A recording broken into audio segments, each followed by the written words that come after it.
मैले इन्टरनेटहरुमा खोज्दाखेरि पनि पटायाबाट चाहिँ सियाम रिप गएको धेरै टुरको चाहिँ उसहरु नभेटेको कारणले गर्दा मैले एउटा भिडियो बनाउँदैछु।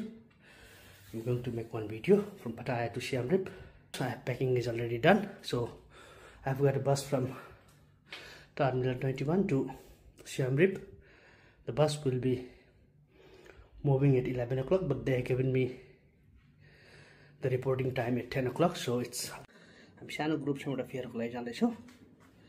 अब तपाईहरुलाई चाहिँ बाटोमा कसरी जान्छु गर्छु will be updating all. I'm checking out from my hotel. The Siam Guest House here in Soi 12 Pattaya. We call it jeepney in Philippines.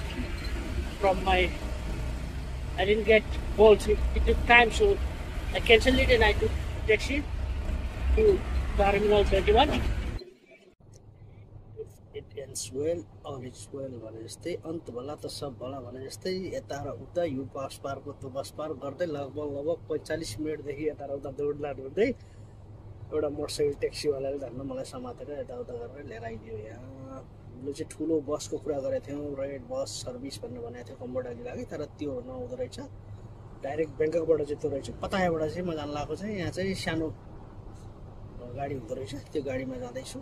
ठिक छ, यसमा पनि कम्फर्टेबलै छ। यहाँबाट त्यो पोइपोट भन्ने बोर्डरसम्म हामी जान्छौँ, त्यहाँ चाहिँ 5 घण्टाको टाइम लाग्दो रहेछ। त्यस पछाडि उता गएपछि कम्बोडिया इन्ट्री गरेपछि चाहिँ पोइपोटबाट इन्ट्री गरिसकेपछि त्यहाँ चाहिँ ठुलो बस छ भन्ने कुरा उनीहरूले गर्यो। ठिकै छ, जे होस्। अब कम्बोडिया पुग्नु छ, अङ्कोरवाट पुग्नु छ, त्यहाँ अलिकति साथीभाइ भेट्नेदेखि लिएर अरू त्यो पोलिटिकल फेयरहरू एटेन्ड गर्नुपर्ने छ। म जाँदैछु।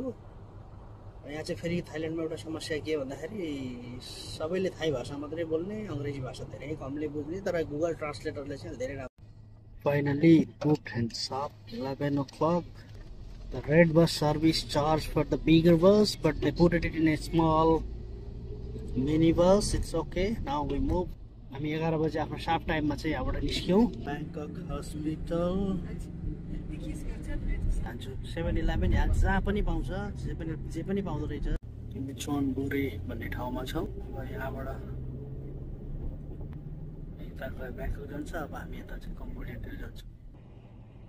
ब्याङ्ककको राजा महाराजाहरू हिँडेको लगभग 2 घण्टा हुन लाग्यो। कटरको गाडीहरू रहेछ।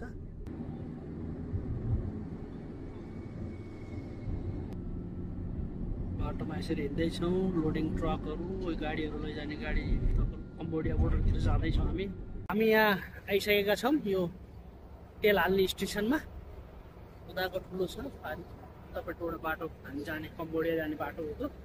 त्यहाँबाट ठुल्ठुलो सामानहरू ट्रकहरू सबै आउँदैछ। कम्बोडियाबाट सामानहरू धेरै आउने जाने चल्दो रहेछ। यहाँबाट एकदम राम्रो चल्ने। यो एनजिबी भन्ने। अब यो चाहिँ रेस्टरुम, टोयलेट बाथरुम यहाँ रहेछ। खाजा खाने ठाउँ पनि यहाँ छ, किनेर खाने सबै छ। हेर्दैछु के छ खानेकुरा। How much this? 10 baht. 10 baht. You give me this one? गाडी चाहिँ रोकेछ। पानी मैले गाडीमै छोडेर आएछु। त्यो पनि केही छैन। यहाँको हाम्रो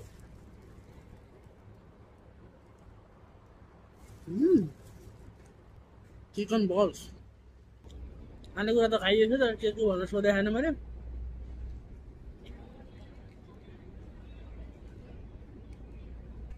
थाइल्यान्डको गाउँले जीवन हेर्दै अगाडि बढ्दैछौँ। घरहरू, बस्तीहरू पातलो छ। भर्खरै गुगल म्याप गरेर हेरेको, यो ठाउँलाई सातकिया हो भन्दो रहेछ। यहाँबाट चाहिँ कम्बोडियाको बोर्डर, पोइपोट बोर्डर चाहिँ 1 घण्टा 5 मिनट 62 किलोमिटरको दूरीमा। भर्खरै पासपोर्ट चेकिङ पनि भइरहेको थियो। गाडी रोकेर कमान्डो आएर चेक गरिरहेको थियो। सबैले हातमा पासपोर्ट लिएको थियो, मैले पनि हातमा पासपोर्ट लिएको थिएँ। थाई फुलहरू चाहिँ लिएको थिएनन्, उनीहरूलाई पर्दैन थियो। सबैको हेर्दै गयो। मैले तिनी बेला मेरो त हेर्दा पनि हेरेन, माग्दा पनि मागेन, म हातैमा लिइराखेँ, केही पनि भएन। रमाइलो घाटा अब उसले मलाई चाहिँ अब यहीँको बासिन्दा जस्तो मान्यो। थाल्यो बोर्डर आउन लाग्यो, नजिक आउने सङ्केतहरू जस्तो हाम्रो भैरवबाट अगाडि बढेपछि स्नोले आउने बेलामा कस्तो देख्यो त्यस्तै फिलिङ आइरहेको छ। बोर्डर आउनु थाल्यो। अब अनाया प्रेट भन्ने एउटा यो ठाउँ हो, बोर्डर हो। उतापट्टि कम्बोडियन साइडमा चाहिँ पोइपोट भन्छ, यता थाइल्यान्ड साइडमा चाहिँ अनाया प्रेस भन्ने एउटा यो एरिया छ यहाँको स्कुलहरू ठाउँको यो एरियाको अनाया प्रान्त स्कुल भनेर यहाँ चाहिँ पेट्रोल पम्पहरू भयो अरू अफिसहरू होला के छैन। अब हामी रिइन्ट्री भिसा लगाएर फेरि कम्बोडियाको अनअराइभल भिसा लगाएर अनि जाने हो। हेर्नुहोस् हाम्रो नेपालमा चाहिँ राजा रानीलाई अब चाहिँ हटाइहाल्यौँ। यहाँ चाहिँ अब राजा मान्ने देश हो यो चाहिँ। यहाँ यो आइपुग्यो कहाँ आइपुग्यो अब यहाँ अब आइपुग्यो झर्ने होला यहाँ। Finally, after 1 hour of hustle and bustle, I'm here in the Cambodian side of the border. It's very nice service from the Cambodian officers. Yeah, I like it. थाइल्यान्डबाट आउँदाखेरि रिइन्ट्री भिसाको लागि गर्दाखेरि पनि थाइल्यान्डको अफिस लगभग आधा घन्टाभन्दा बढी समय चाहिँ उसले उही मलाई अड्काइदियो। यता कम्बोडिया साइडमा आइसकेपछि पैसा कति छ भन्यो, कति देखाउनु पर्छ भन्यो, 1000 देखा भन्यो। मैले 1000 देखाइदिएँ। देखाएपछि त्यसले चाहिँ अनि मलाई चाहिँ यताउता गरेर प्रोसेस गर्नु। कम्बोडिया साइड एकदम सजिलो भयो, त्यस्तो अप्ठ्यारो भएन। म अहिले कम्बोडिया साइडको बोर्डरमा छु। यतातिर कम्बोडियाको झन्डा देख्न सक्नुहुन्छ यहाँले। केटाकेटीहरू स्कुलको आएका छन् है। कम्बोडियामा सजिलो भयो छन्। आइसक्रिम खाइरहेछन्। ओ आइसक्रिम खाइरहेछन्। Hello, how are you? Okay. Waiting गरेर केटाकेटीसँग फोर्दै बसिरहेको। मलाई लिन भनेर भाइ आयो। What's your name? Sumita. Style I like it. मेरो फोटो लिएर चाहिँ बिहान खिचेको थियो। I change the cap. You remember no? अहिले मलाई लिन आयो।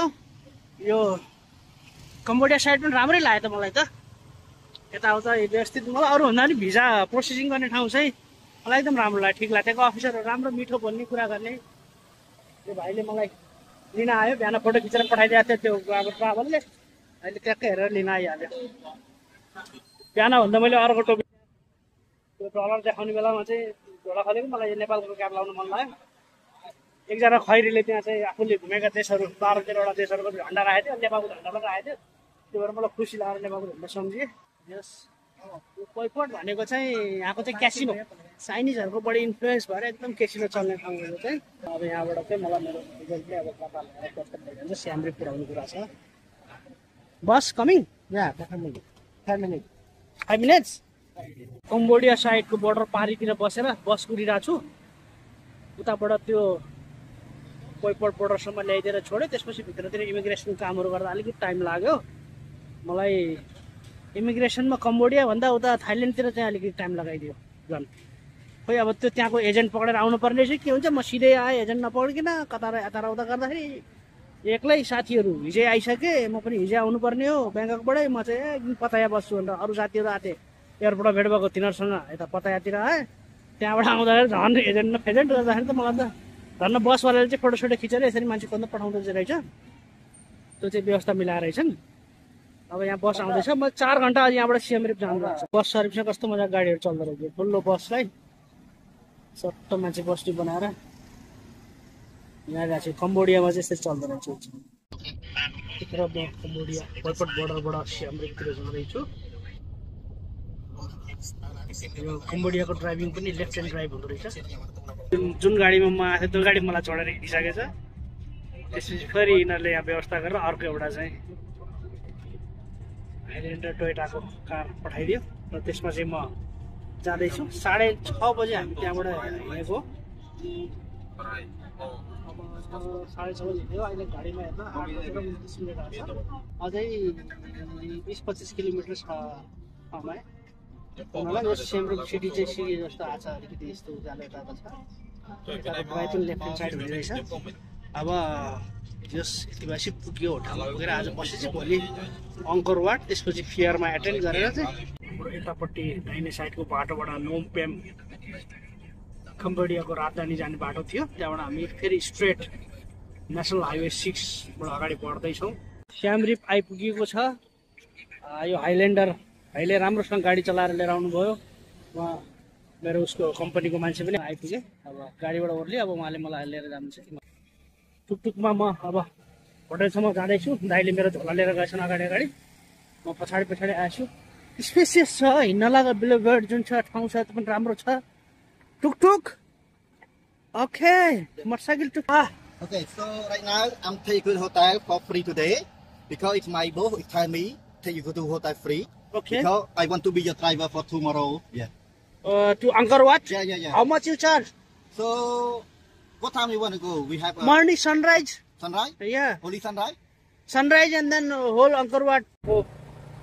Siam Reap भन्ने ठाउँको चाहिँ यो स्ट्रिट चाहिँ म एक्सप्लोर गर्दैछु अगाडिपट्टि अटो रिक्सा ट्याक्सीले मलाई होटलतिर लैजाँदै हुनुहुन्छ भोलि चाहिँ अब 3 घण्टा जति म त्यो फेयरमा चाहिँ पस्नुपर्ने हुन्छ नि त अरू टाइम त म आफू हिँड्नु पनि पाउँछु त्यो पनि अचम्मको मजाको छ यो अगाडिपट्टि मोटरसाइकल छ यो सब काठले बनेको छ हेर्नुहोस् यो कुर्सी छ काठको यो पनि मजाको छ यो माथि नयाँ चिजहरू नयाँ किराहरू हेर्नको लागि यस्तै रमाइलो चिजहरू छ मलाई थाइल्यान्ड साइडमा टाइम लगाइदियो कि थाइल्यान्ड साइडमा रिइन्ट्री भिजा हानिदिँदाखेरि के कुरा गर्छ तिनीहरू अब नेपाली भनेर हेपेको त होला नि हाम्रो देशको पासपोर्टै त्यस्तै छ बरु कम्बोडिया भिजा हानिदिइहाल्यो अरू केही गरेन पैसा खर्च गर्छ कि गर्दैन भन्ने कुराले उनीहरूले गर्दो रहेछ ठिकै छ कुरा चाहिँ जस्तो भए पनि हामीले पनि हाम्रो शान्त दिन पऱ्यो नि नेपाली पासपोर्टको अलिक बलियो बनाउन हामीले पनि त्यही भएर हामीहरू पनि बाहिरतिर डुल्दा हेर्दा हामीहरू सोच्छौँ पैसा देखायो भने यिनीहरूले के गर्छ कसो गर्छ भनेर उनीहरू सेक्युर हुन खोजेको मभन्दा अगाडिको खैरेलाई पनि देखायो डलर भन्नु डलर देखाएको मात्रै जान्छ ठिक छ जाँदाखेरि ब्याङ्कक भएर जाने फेरि यसैमा जान्थ्यो त्यतिखेर म भिडियो बनाउँछु एउटा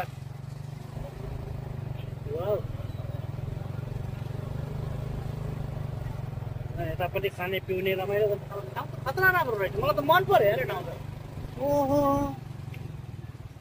यो भिडियोमा त खै कस्तो आउला मान्छेले हेर्दा कस्तो फिल गर्ला नि तर मलाई चाहिँ एम्बियन्स हुन्छ नि दामी लाग्यो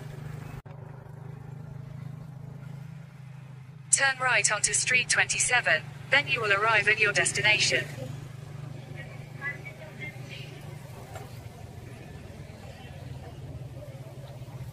गुगल म्याप चाहिँ दामी रहेछ त्यो अफलाइनमा पनि पुरा बताइरहेको छ यता जा भनेर राम्रो होमवुड म आफ्नो होटलको रुममा पुगिसकेको छु भर्खरै बिहान 11 बजे निस्केको साँझ 8:30 भनेपछि 9:15 9 बजे म होटलमा पुगेला राम्रो छ ठिक छ व्यवस्था राम्रो छ होटल होमवुड कम्बोडिया